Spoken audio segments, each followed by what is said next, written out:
Hello, everybody, and welcome to the Folio. Today, we dive into the ever-changing world of AI and how we in the promo industry can best harness and utilize some of the exciting new tools available to us. In fact, we first met today's guest at the Facilisgroup Partner Summit in Boston back in July, and in just a few short weeks, he'll be back joining us again at the Partner Summit in Denver. Very excited to have him. He is a futurist, a writer, a technology leader. He's a columnist for Fortune. He has served as the technology editor at businessweek.com. He has authored several books, including The Rider in the Driverless Car, How Our Technology Choices Will Create the Future. Ladies and gentlemen, please welcome Alex Salkever. Thank you. Thank you for having me, and greetings from California. Well, thanks again for joining us. And, we had a really great time with you in Boston. I think that was really the first time that Facilisgroup as a company had sort of positioned some AI conversation to our partners. Everyone was very receptive to it. But I think what we're discovering is there's just a different level of appetite, right, across this industry, from maybe the smaller distributors to the larger, just who's ready to sort of dive into this technology. And I'd love to hear from you. There was a recent poll that was conducted within our industry. Only 11% of promotional distributors are currently utilizing any sort of AI tool. 17% think that they're never going to use it at all. The majority are somewhere in between, right? They feel that they're going to get there. They just don't know when. They're not really quite on that timetable. What would you suggest is the best way into making AI approachable for businesses within the promo industry? So I would say that a good way to approach this is to think in terms of jobs to be done inside your company. So the jobs to be done, roughly speaking, means that you'd look at what people do for a living, how they run their business, or if they're in accounting or creative, what are the things that they do so that every day they can fulfill their duties to their employer or to their customers. And AI actually thinks the same way. So you may see ChatGPT and see, oh, it will write an email, or oh, it will write a tweet, or oh, it'll write a document, and it will. But you don't want to think of any AI as being an all-encompassing tool that can do everything for you. And not only that, the chances are going to be specialized tools that will be good for special parts of what you may need to do. So, for example, I was mentioning earlier before we got on that Google's DeepMind team, some people from that recently spun out and launched a new generative AI text to visuals company. They're calling. God, I just blanked on it. Forgive me, but I should remember it. But it's a mid-journey competitor, and what it specializes in is typography. So if you have to create, like an image, something, you want to make sure you have really good typography on it, on a mug or whatever it is, then you may want to use that specific AI. If you're in accounts receivable, you may want to use one of the AI tools that can look at sort of a piece of paper, you scan it, it'll OCR it, and it'll take specific information, interpret it, and apply it directly to their account and their CRM. So I think, like, in that sense, the way that I tell people to think about getting into AI is think about what you do every day and think about which slices of that you might want to try with AI. I'm glad you said that. In fact, I have several follow-ups just regarding that. And let's start with ChatGPT, because that seems to be the most common. There's a lot of folks that's sort of their gateway into this world, like you mentioned. And, it may start with writing product descriptions. It may start with writing emails. I think one maybe criticism that I get from folks that haven't maybe played with it enough is that there's that need to not sound too AI generated. Are there tools in place that can help, like, humanize the written word that a ChatGPT or a similar generates, or is the best solution for someone who's getting their feet wet with a ChatGPT is to take what they receive and humanize it? Precisely that. So I've yet to see any of the AI tools generate outputs that are very, very human-like. And sometimes that can be good. So, I mean, if you're generating visual outputs, You almost want it to have a psychedelic sense to it, or something that's a little different, something that's AI. With written word, because it's really one for one, you don't want it to sound wooden like an AI. But the AI can be a great point of just starting or entry for example, you mentioned product descriptions. It'll give you the most anodyne, boring product descriptions ever. And then it's up to you as the marketing or the copy person to make that come alive, to customize it to whatever it is your specific offering is. And so that's actually a really important point, and I'm glad you brought it up. AI generally does not replace the person; it augments the person, and ideally, it helps them go further. Yes, there are going to be some things that AI will do that you will not do in the future, but I'm betting in most cases those are things you wouldn't want to do anyway. Sure, you're right. So as you said, whether it's copywriting, whether it's graphic design, whether it's marketing, whether it's accounting, there's AI tools that can speak to different, components of each of those. What I personally find, and in talking to some other folks in the industry, they feel similar. It's almost overwhelming because there's so many tools now that do similar things. And you can look at any article and it's top 15 tools for, writing long form content. I don't have time to research 15 tools either. Is there a single resource, or what do you recommend when it comes time to, like, I've identified a need, I want to incorporate AI to make my life simpler. How do I work my way through that mess? So it's a really good question. There are dozens and dozens of tools for a lot of these areas, and even for small niches like in accounting, there's now, I don't know, probably 30 or 40 different AI powered tools for automating spreadsheets, for example. So it isn't possible to try them all. I'm not sure, though, that there is a great resource that can rate them or tell you what's best or not. Um, at this point, I just kind of recommend that if you have good sources of information, people that you trust in the industry, consultants, or even better, people that you know in your work life, ask them what they're using and see how they like it. And they will give you honest feedback. Curiously, a lot of what you read online is a little bit too heavy on the hype and not really good on the reality. And I'll give you a specific example. The other day I needed to upload a PDF and I actually was uploading it to GPT-4 to code interpreter, which in theory can extract tables out of PDFs and put them into spreadsheets for you if you want. It is part of ChatGPT, but part of the paid tool. And on that PDF, on parts of the PDF, the tables were moved one or two cells to the right. Same headers, everything, but it was just moved a little bit over. And there was also some disjunction on the page where it was separated. It wasn't just a single table. It was more like what you'd imagine a credit card statement would be, where there's language at the bottom, language at the top. GPT couldn't handle it. It got confused. It tried for about 5 minutes and then it stopped. So I think what you're going to find, or what people will find, is a lot of the tools right now overpromise and underdeliver.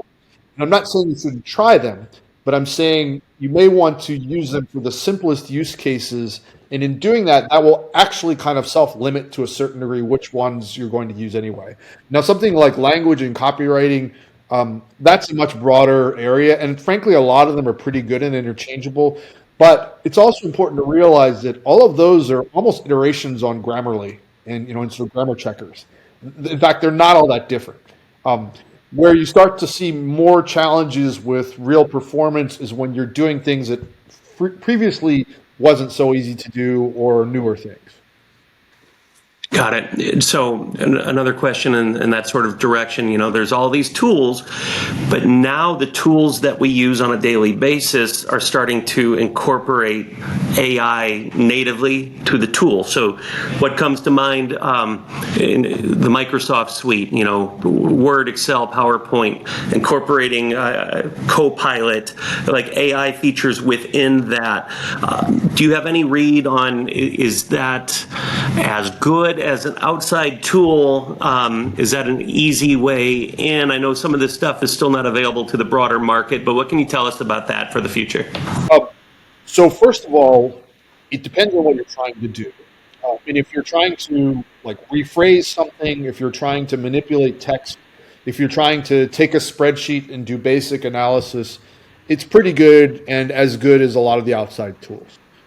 If you're trying to do more complex things, then those tools tend to be bounded quite a bit by the limitations of the underlying AI system. So, for example, Copilot is mostly powered by the GPT algorithms coming out of OpenAI. And that's fairly general stuff. So, for example, if you wanted to do research and you were trying to do it in a document, or you were asking a document, say, "Hey, I want you to include a chapter on, why the promotional industry is growing so quickly," it will basically go to the first page of Google Web results that it can find, if it even has access to the web, and it will summarize that and give it back to you. So it doesn't make you look really smart. You still have to direct it in the right ways. You still have to think about, how do I go and search for things smartly. And I don't know if I'm completely answering your questions, but basically the general way that I describe all of these things is I say they tend to be very thin and very broad. But if you really want to do detailed, deep things, you probably need to either talk to an expert or start to think about, other ways of accessing the information. Now, the one real clear caveat around this, or the sort of exception, I think, ironically, because people think this is complicated, is computer code. For code is phenomenal, and it can answer very detailed questions and do it very well in this bounded set. In other areas that are like that, it's phenomenal. So, for example, if you describe in detail a problem you have in setting up a spreadsheet the right way, it will give you phenomenal guidance on how to fix that problem, or how to set up a formula, or to set up a macro. It's really good at cutting through the noise of information where otherwise you'd be searching online through 7 sites, and maybe this makes sense or not. Where it's really not so good is, like, so for example, if you ask it to do data analysis on a data set, it will give you very simple data analysis. It might be wrong. The charts will be okay, but it's not nearly as good as if you had someone on your team that really understands this data go look at it and structure it and ask the right questions. So we've talked written word, we've talked a little bit about the graphic pieces. One area that is, clearly like the driver of our industry is sales. And I'm putting you on the spot because I didn't tell you that I was going to go this direction. And I don't expect necessarily to have much in the way of promotional product sales specifically. But what do we know about how AI tools can impact the sales process? In our industry, it's heavy B2B. Distributors are selling product to companies. Logo decorated product, whether it's AI driving product recommendations, AI helping with lead scoring or segmentation. Again, agnostic to the industry, but what can you tell me about how AI tools can impact sales? So a couple things about that. To start with, I generally tell people to separate sales into 2 things. One is establishing the relationship, and after that is all the other things along the path. The human relationship, AI is not replacing that, and you can try to automate all of these introduction tools, email outreach, cold stuff. I don't think it actually works that well. I think where it shines is taking the existing relationships that your human sales reps have made, or that people have raised their hand and said, "Hey, I want help," in helping them down the funnel, helping them decide what they need, helping them understand what's possible. And so in that sense, like you pointed out, product recommendations, that's a really nice one that works really well. The nice thing about AI is, in the past, you had to be an Amazon or somebody to do a good job with that. Now you can actually do a lot better job with basic tools of saying, "Hey, you bought this, maybe you want to buy this, this, and this, or maybe you bought this color, here's something that matches it in a slightly different palette." And I think those are much more accessible. Also, helping people fill out forms. So in the not so distant future, for example, the customer will interact with your sales order system as if it's talking to it potentially, or just typing things in, rather than having to go through an arcane set of fields and, how do I do this or that, and having to pick up the phone half the time. And in that sense, it will just be much easier, in the same way that when you interact with a really good consumer app that's a form, it will just get it, and it will help you quite a bit. And it will also know things about you from past interactions that will be helpful. So it will help you fill in the different fields you have, or know, for example, that that you work in this type of industry, and because of that, these are the types of things that you care about.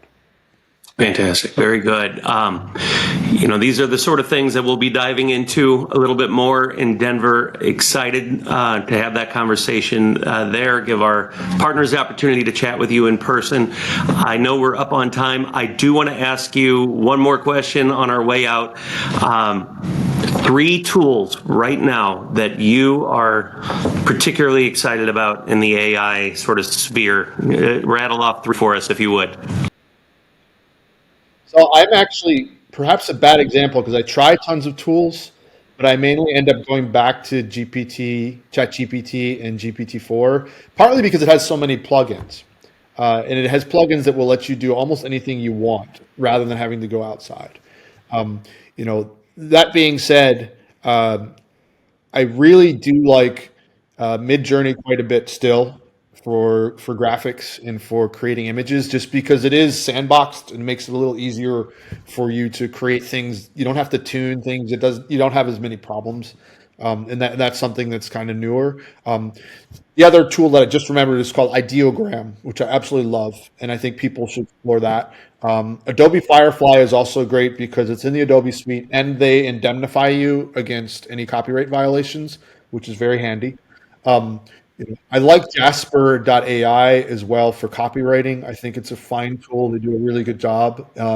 They integrate nicely into other tools as well. And I think that in newer areas, I would recommend that people have a look at some of the video creation tools. They're still very crude, but they hint at a lot of interesting possibilities in the future for creating promotional videos or creating things very quickly and easily, that might be useful, not necessarily for selling swag, but for creating things that represent products, or creating things that can help you explain what you do, or putting things together for clients. Because I think people do absorb things in video quite efficiently. Couldn't agree more. Can't wait to dive more into this. September 28th is when Alex will be joining us there in Denver at the Partner Summit. Hoping to see as many of you there as possible. Alex, again, thank you so much for joining us, and we will see you soon.